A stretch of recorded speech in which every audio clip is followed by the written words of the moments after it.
Therefore, hi, good evening. My name is Rabbi Yehuda Zakatinsky, and I'm the director of Hashivenu, a wonderful organization that is located in Queens, New York. Tonight's topic is Kiruv equals Ahavas Yisroel. Really, the name doesn't really fit the topic. I really want to talk about Ahavas Yisroel because the truth is that's the only way that a person is able to bring another Jew close to HaKadosh Baruch Hu. But before that, I'd like to talk about the situation in Eretz Yisrael. We all know that the matzah in Eretz Yisrael is very, very serious. Now, I'm very, very blessed. I have a wonderful family. My wife is unbelievably special. Thank God. I have wonderful children, a wonderful daughter-in-law, and now I have a grandchild, Baruch Hashem, a wonderful, beautiful grandchild. And I have wonderful parents. My father, Olav Shalom, and my mother is alive, Baruch Hashem. And my in-laws are wonderful people. I was also blessed to have an amazing Rebbe. His name was Rabbi Avraham Pam. And Rav Pam was known as, people called him the Chafetz Chaim of America. And one day, Rav Pam got up in the Beis Medrash in Torah V'das, where he was Rosh Hashiva, and he said to everybody that the Ari HaKodesh had a primary student whose name was Reb Chaim Vital, and he said to Reb Chaim Vital that you should know that you have a very, very special, great neshama. And Reb Chaim Vital said to his Rebbe, the Ari, why do you say that? And he said, the Ari HaKodesh said that if in this generation, and we're talking Tzfat in such a different time than today, if in this generation a person is searching for Judaism and for Emes and HaKadosh Baruch Hu, then it's a sign that they have a great, great lofty neshama.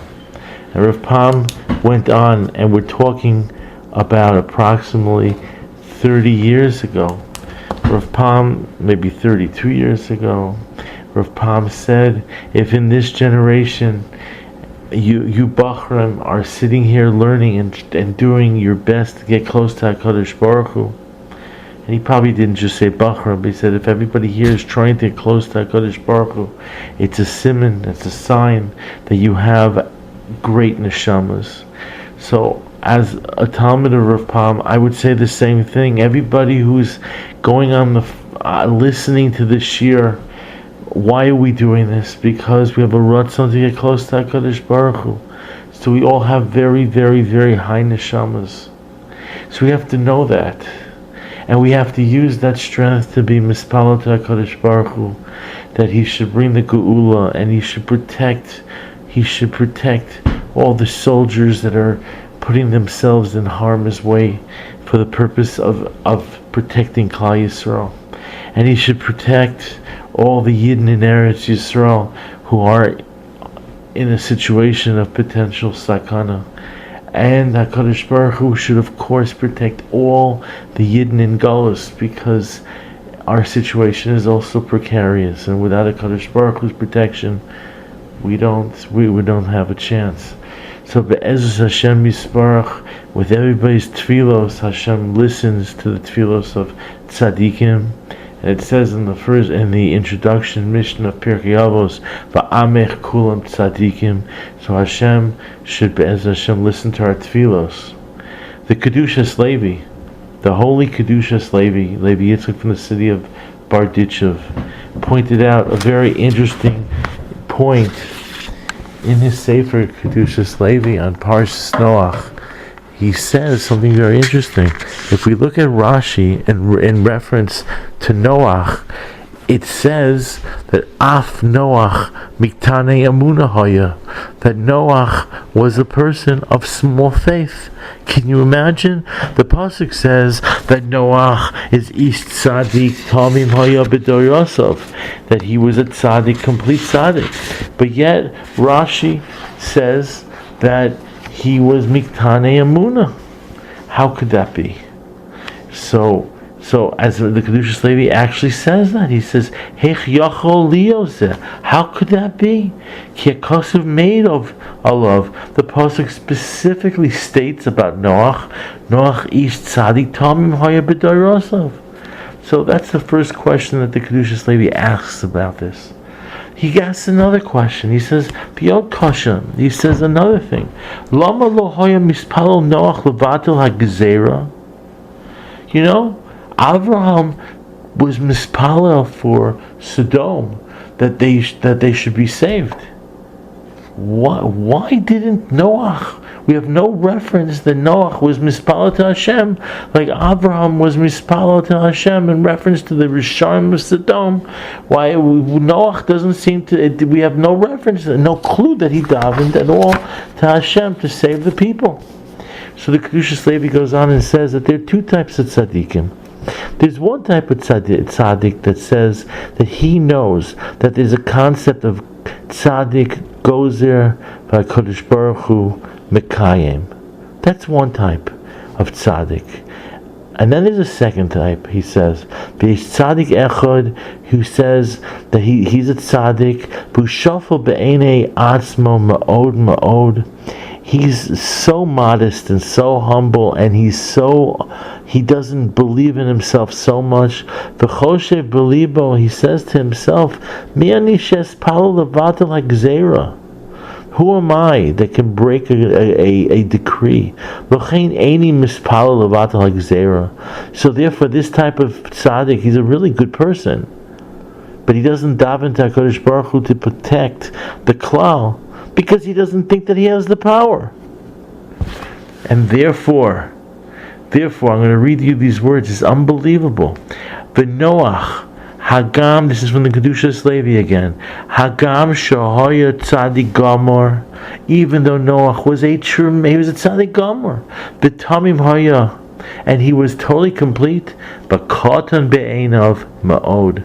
He was very, in his own eyes, he was small. V'lo hoya lo emuna ba'atzmo, shehu tzadik.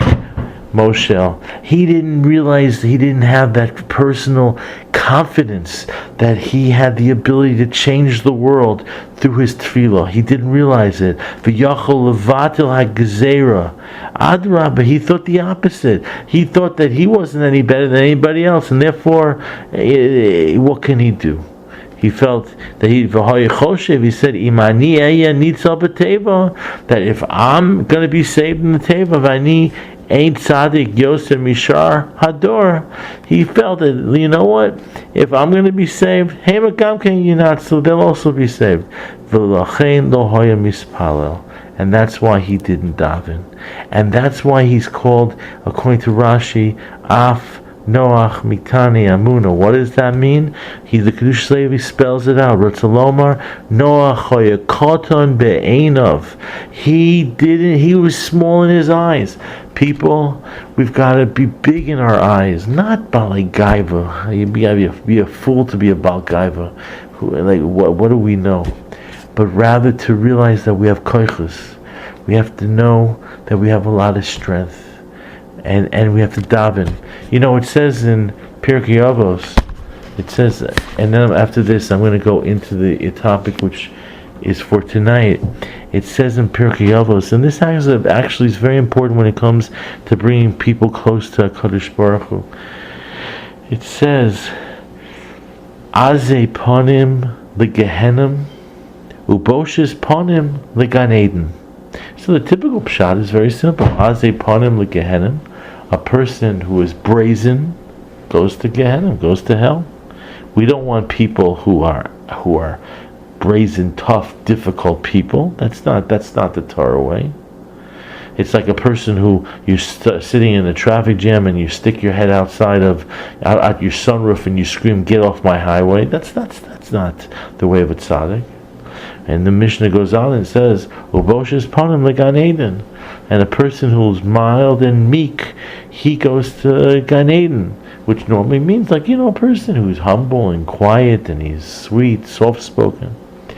The Kotzker Rebbe, he has a little flip on this. The Kotzker Rebbe said, you know what the pshat is also? I mean, obviously the little pshat is the little pshat. But he says, you know what the other pshat is? Azei Ponim, a person who has a neshama that is bold and powerful, like Gehenim, Hashem can put him into an environment which is like Gehenim, a difficult environment, and he'll be okay because he has a bold neshama, a strong neshama. Boshes Ponim, person has a weak neshama, not such a strong neshama. Like Gan Eden, Hashem has no choice but to put him into an environment which is like Gan Eden. So people, we are all placed, everybody in their own matzav, in their own situation.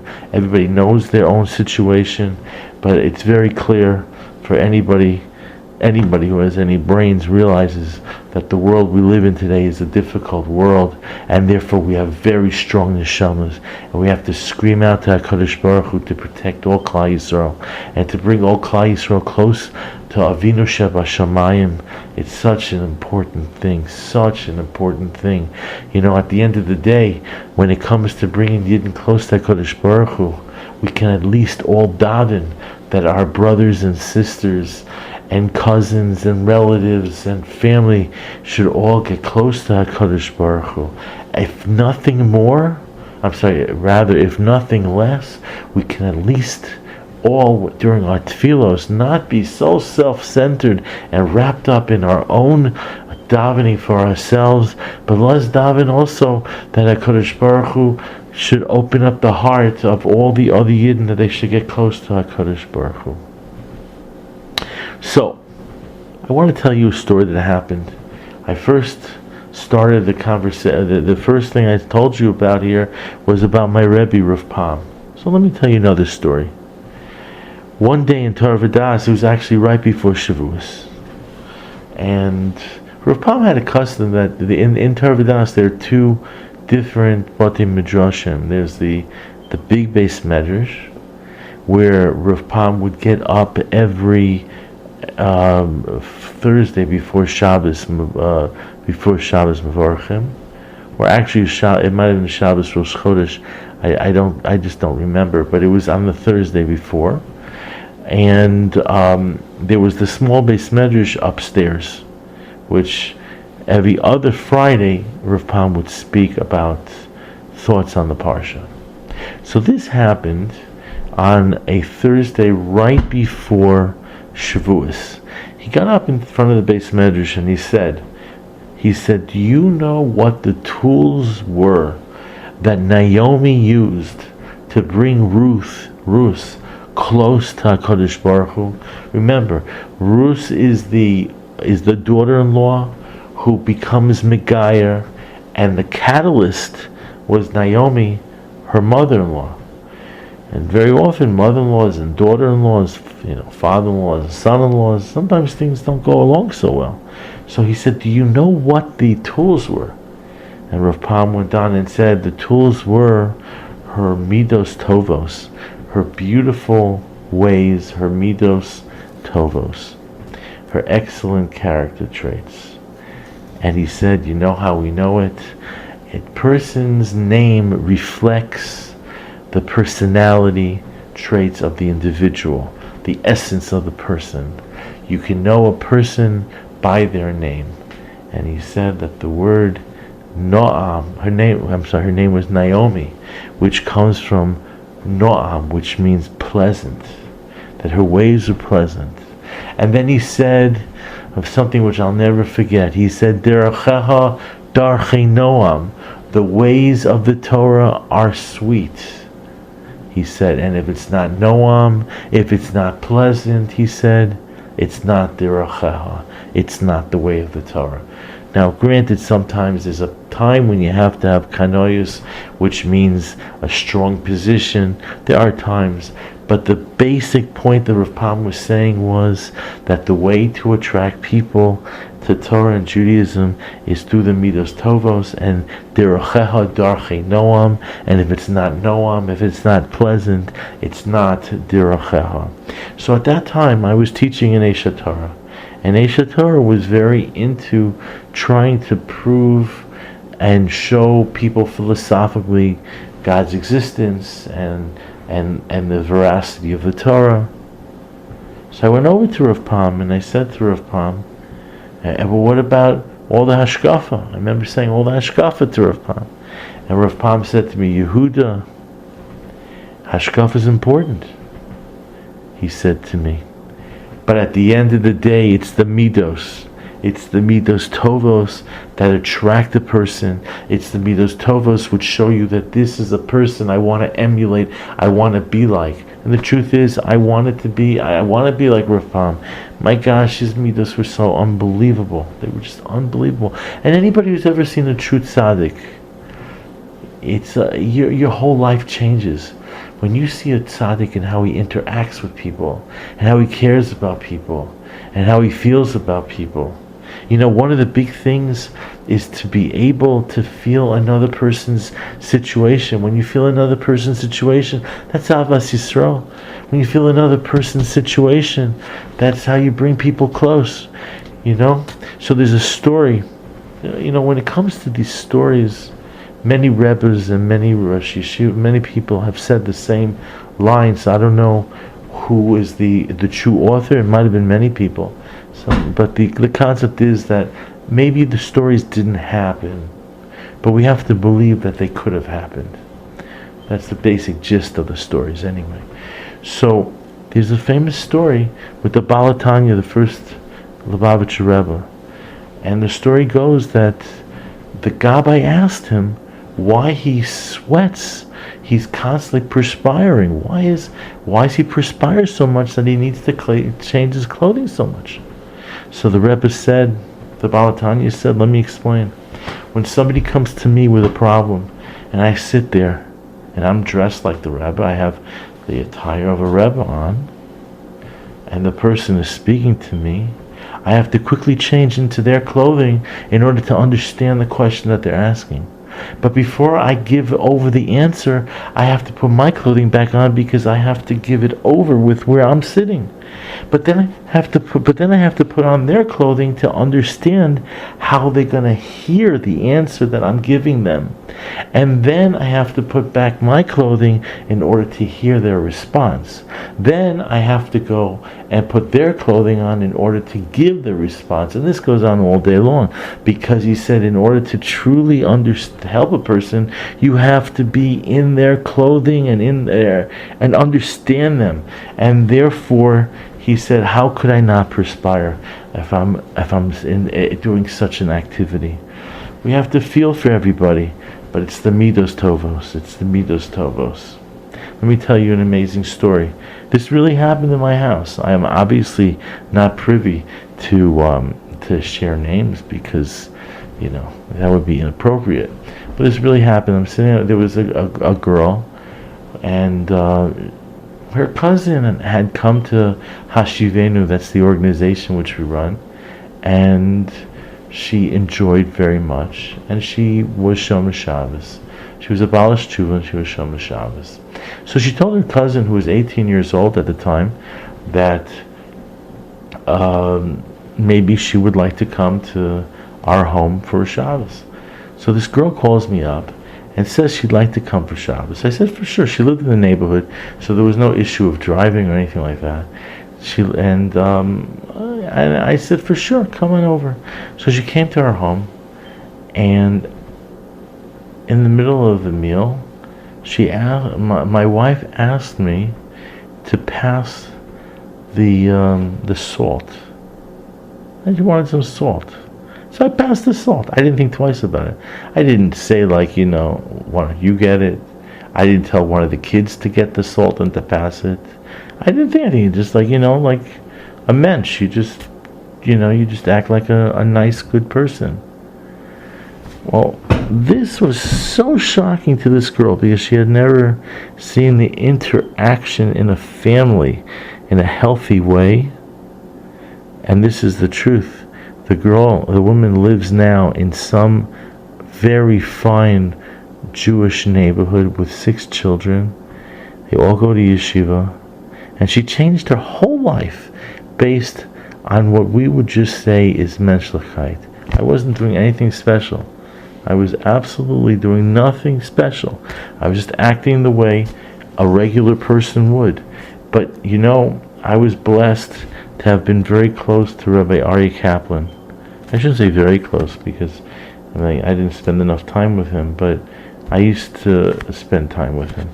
And before I went to teach in Eshet Torah for the first time, I asked him if he would sit down and talk to me about proving God's existence, and more not so much God's existence, but proving the authenticity of the Torah. So I went down, and he gave me this whole discussion, which I barely could understand them, based on thermohydrodynamics or something. I don't even know. And then he said to me, Yehuda, show them a healthy, from Jewish family.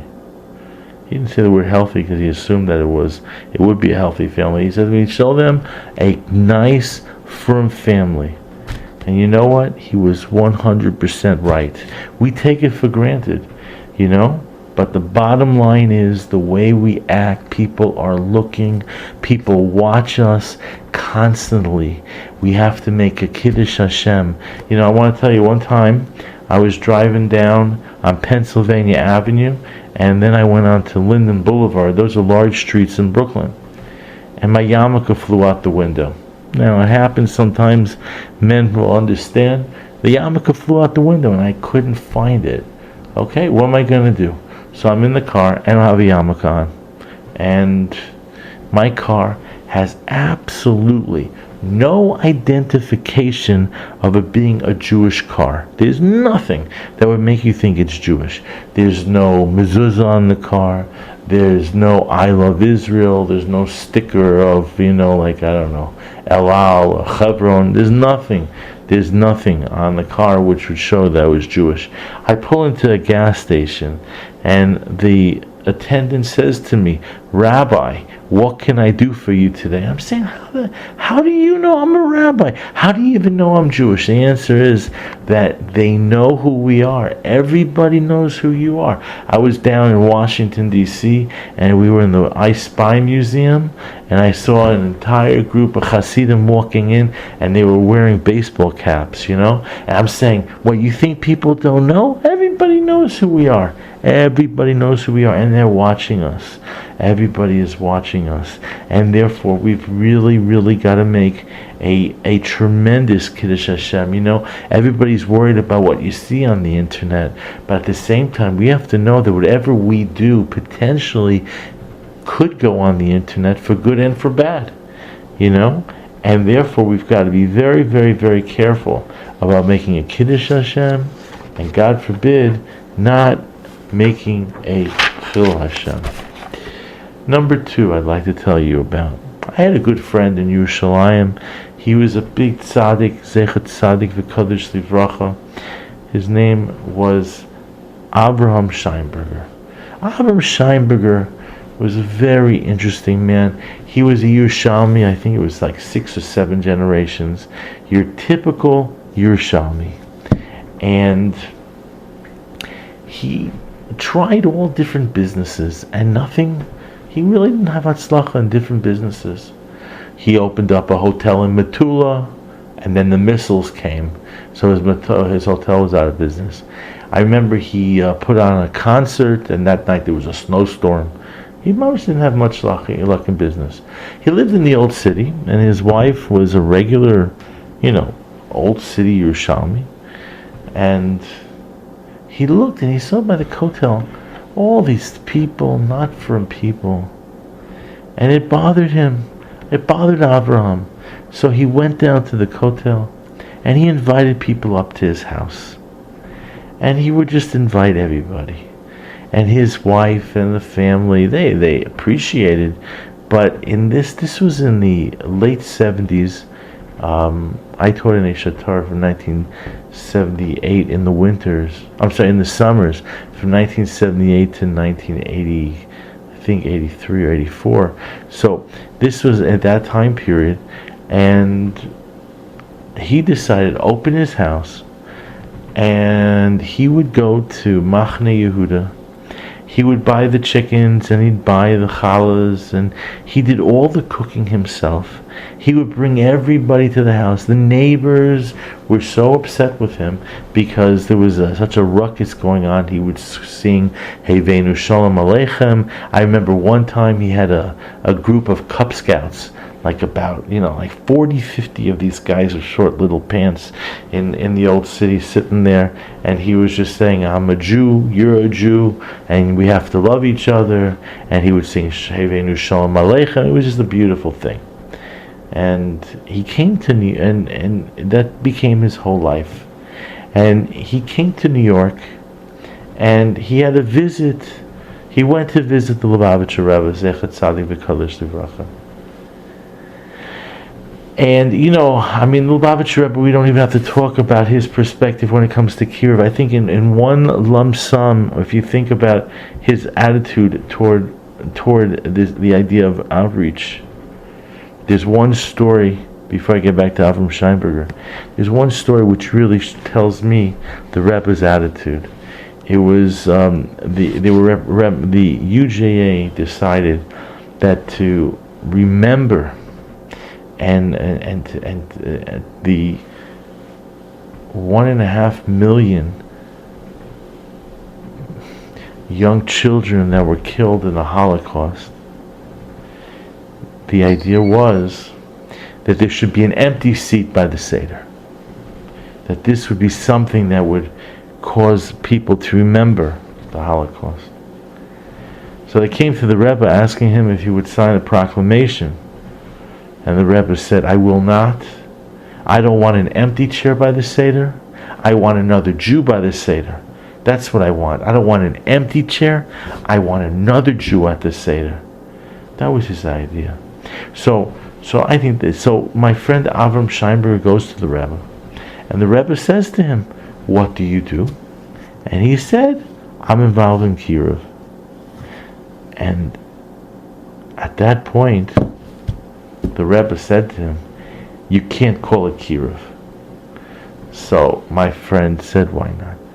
And the Rebbe said, "Kiruv means that you know who's close and who's far. That's what the words mean. Kiruv, you're bringing somebody close who's far. And nobody knows who's close and nobody knows who's far." Now, of course, you're going to say, but this person is Shomer Shabbos and this person is not. Avada, certainly doing the mitzvahs bring us close, but you could have a person that does a mitzvah, some mitzvah that is so amazing in the eyes of HaKadosh Baruch Hu, and everything else they're doing which is wrong, they don't even know about. So the Rebbe said, you don't know what's going on in the eyes of HaKadosh Baruch Hu. So my friend said, how do I define what I'm doing to people? People want to know how I spend my day or what I'm doing.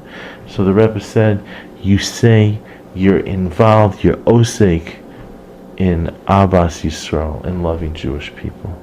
That's what it is. That's what it is. When people say they're involved in Kiruv, they're making a big mistake. They're making a big mistake. First of all, by saying the word that you're doing Kiruv, it means it's a project. You're bringing them close to you. It means, or to either bring close. It means that they're distant. It means that you look at them as being distant. And it can't be like that. It has to be like two brothers. The hand, when you want to bring your hand close to your heart, you don't think of your hand as being far away from the heart. You just, in your mind, you bring it close. And it comes close because it's one body.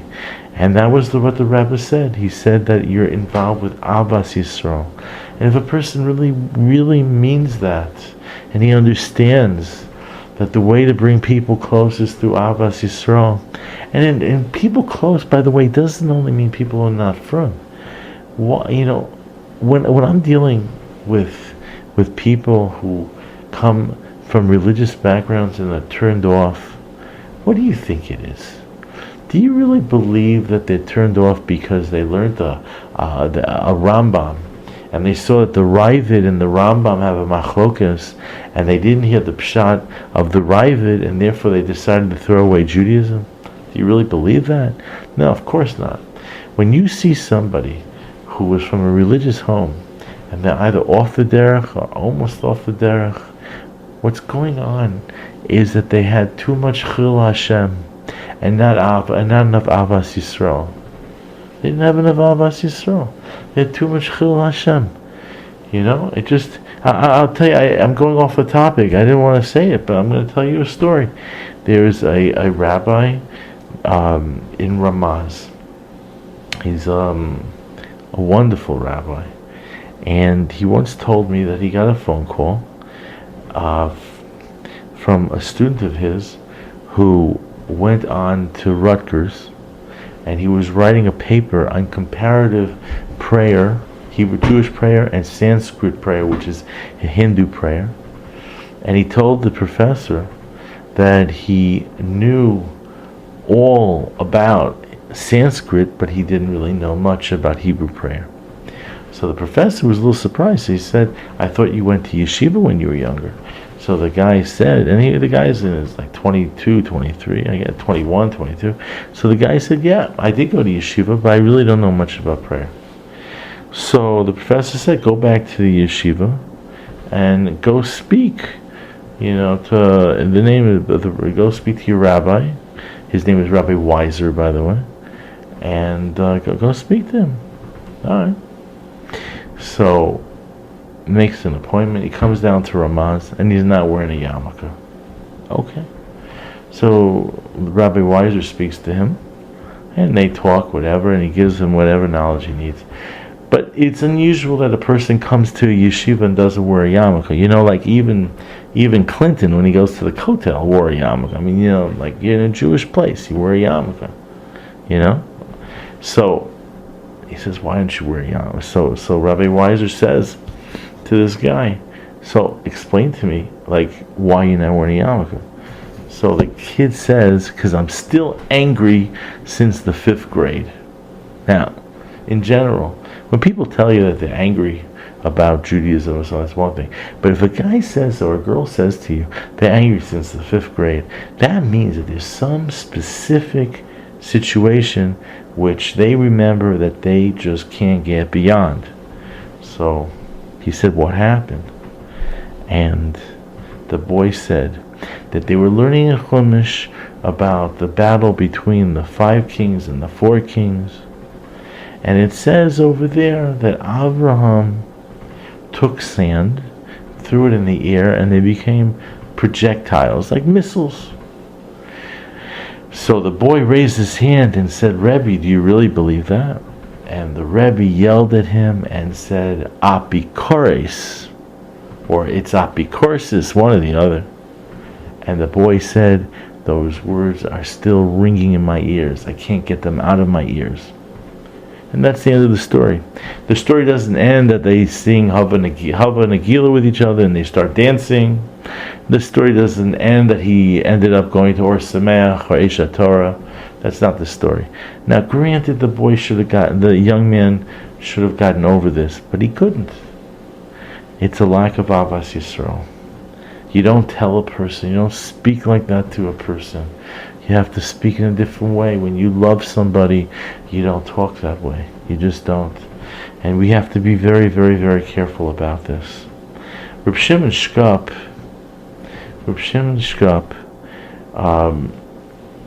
was one of the big Gedolim right before World War II in Europe. And first of all, he said something very, very interesting. He said, it says in the Gemara Brachos, B'cha Chosmin, in reference to Shmona Esrei, it says that it says Elokei Abraham, Elokei Yitzchak, Elokei Yaakov.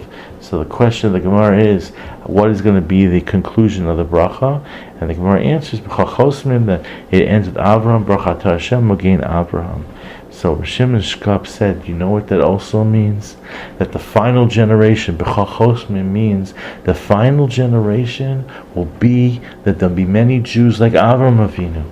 B'chachosmim, it'll be ending, it'll be sealed with you, meaning with people like you, Avraham. And that's the generation that we're having now, where you have so many from people that come from families, that come from parents or grandparents that weren't from, and Baruch Hashem have turned the corner. So he said, Reb Shimon Shkop, in his introduction to Shari Yosher, brings out a discussion which this has a discussion which is an analysis actually, which is something which makes a lot of sense if you think about it. You know, it says in Pirkei Avos, "Imein anili mili." If you know, like on one side, if you're not going to take care of yourself, who is going to? But at the same time, it says "Uchsheni la'atzmi." But you know, if I'm only dealing with myself, what am I? I have to be worried about the klal. This is the question of the conflict between the Anochi, me, and the klal. How does that work? So Reb Shimon said the job of a Jew is to make the Anochi, that's the me, into the Klal Yisrael. You know, when you're single, when you're young, what do you worry about? You only worry about me. But then you worry about your family, your parents. And then you should grow into a situation where you worry about your spouse. And then you worry, hopefully, if you're blessed, you worry about your children. And even whether you're blessed to have a spouse or whether you're blessed to have children or not, at the end of the day, as you mature, you have to worry about the world at large, you know? And you have to worry about more Jews and more Jews until you worry about the entire nation. And the entire nation becomes the you. And that's what he says. That's the resolution to the conflict, that the Anochi becomes the Klal. So that's something which we certainly have to think about, and it will certainly help us in our ability to be able to go out there and affect all Klal Yisrael. So I heard this from Rav Pam, and he said like this: the Chafetz Chaim wrote a sefer called Chomas Hadas. It's part of the Kol Kitzei Chafetz Chaim, and in the Chomas Hadas, I mean, the Chomas Hadas was written specifically to explain to the world that there's a very, very big value and mitzvah and an obligation to do Kiruv. It's an obligation to go out and bring people close.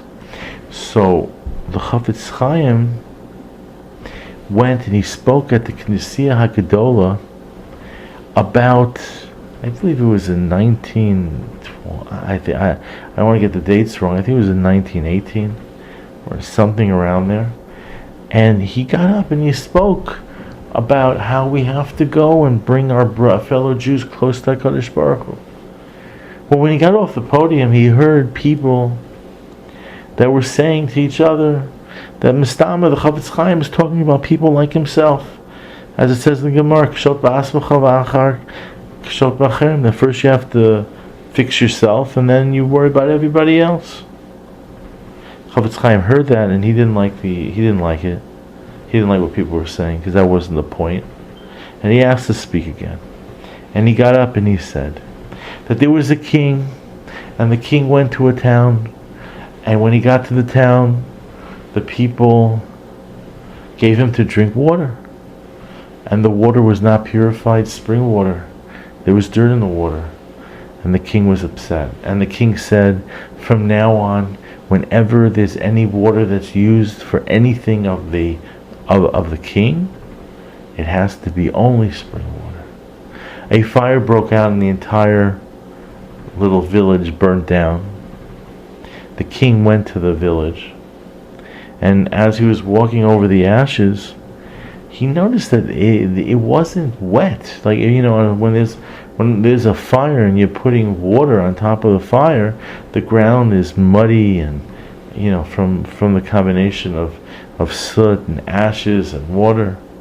He noticed everything was dry. So he asked the town elders why it doesn't seem like there was water that was used. And they said, King, there wasn't a sufficient amount of spring water. So we weren't able to douse the fire because the decree was that he couldn't use anything but spring water. So the king, of course, said, when there's a time of a fire, use any water. And the Chavetz Chaim said, when there's a fire burning, he said, you use any water, even if the water has some dirt in it. And therefore the Chavetz Chaim said that our obligation today is to go and bring people close. We're not in a situation of Yirmiyahu where we're like the Yirmiyahu Navi, but we have to do the best we can. That, of course, does not allow us not to learn. It doesn't liberate us from asking shilas. A person has to and must learn. There's svarim on the topics. More importantly, a person should have a rav to ask shilas to. My son wrote a sefer and on many topics. It's a very important thing. Very important thing that we have to keep on learning. However, and growing, but we can't remove ourselves from our obligation of our revus to Klal Yisrael. It's just such an important thing. So I just want to say over a few thoughts. What I personally do, because it's so important that people should feel that they're being loved and appreciated, is that first of all, we really have to be careful not to be judgmental. Now that's not an easy thing, and we're going to have a share hopefully on that topic, because it is so difficult not to be judgmental, but that's a big thing. Very often people in general are judgmental, and it's such a big turnoff. I personally pick up the phone to every conversation that I can, and I don't let it go to voicemail, and if it does, I immediately call people back. Again, that personal touch. And then I'll tell you, I have a Rebbe, his name is Reb Chaim Zev Levitin. And when I became a Rebbe, I called him up and I asked him for advice, what he would advise me as a young Rebbe. This was a couple years ago, and he gave me good advice. So let me pass it on. He said, at the time, he said to me that I should always teach what the students need, not what I want to teach. And the same thing when it comes to Kiruv. You have to talk to people, speak to people about what they need to hear, not necessarily what you want to say. You have to speak about where they're holding, it's like even you go to a doctor, you got to lose 40 pounds. The doctor says you have to go on a crash diet, lose 40 pounds within 3 months. You're not going to do it. And if you do it, it's not going to stay off, especially if he tells you that you can't eat anything. It just doesn't work. You have to listen to the person and give good, practical, sound advice. You have to give practical, sound advice. And you have to be there for the people. You have to be there. They can't feel it's a project. They have to feel like you really love them. I'd like to end this with a story. I heard this from my good friend Rav Moshe Weinberger. There was a couple, and they didn't have any children. And you have no children, you don't know what to do. I mean, people go through tsaras, understand that sometimes the tsaras get so big you don't know what to do. You'll do anything to get to have a Yeshua. So they heard that there was a great tzaddik whose name was the Vorka Rebbe.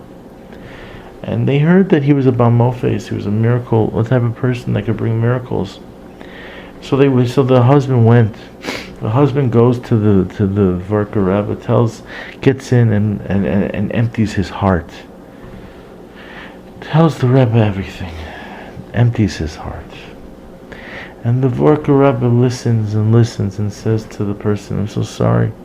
I wish I could give you a bracha, but I can't. I don't have the ability to break the decree. So the man says to the Vorka Rebbe, but I heard that you're this Baal Mofes and you could do wonders and miracles. And the person said, I hear you, I understand. But the Vorka Rebbe said, I can't do what I can't do. I can't give a bracha. So this person gets up, obviously very disheartened, puts it and goes back to his wagon. As he's going to the wagon, and he's all crying and destroyed because he has no, in his mind, that's it. He has no chance of having children.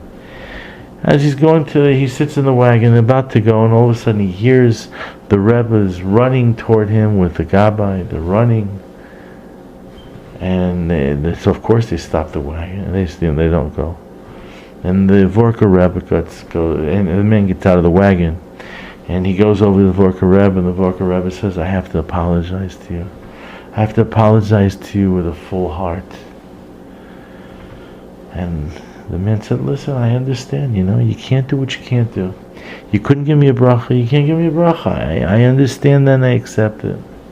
So the Vorka Rebbe said, no, I understand that. I can't give a bracha. But I should have cried with you.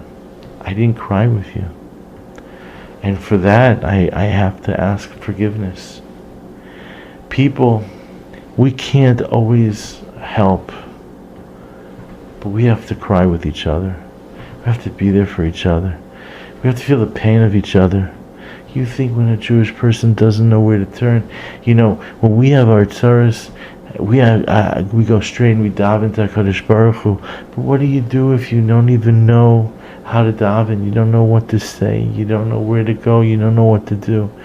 So people, we have to do our best to stretch our hands out, to stretch our hearts out, to be there for Achinu Beis Yisrael. My name, as I said, is Yehuda Zakatinsky. I have an organization called Hashivenu. I'd love to talk to you guys about it, but I don't know that now's the right time. Probably the next year. You can always reach me though, because I practice what I preach.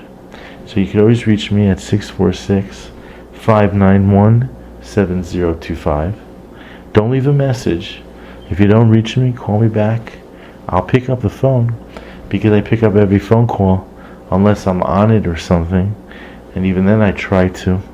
So again, it's 646-591-7025. You could text me. You could email me at Hashivenu, HASHEVAYNU, 4U, that's the number 4, the letter U, at Gmail. So again, HASHEVAYNU, the number 4, the letter U, at Gmail. Bez Hashem, I hope by the time that this tape goes on, the war is over, the Geula is here, and we could all dance in Yerushalayim.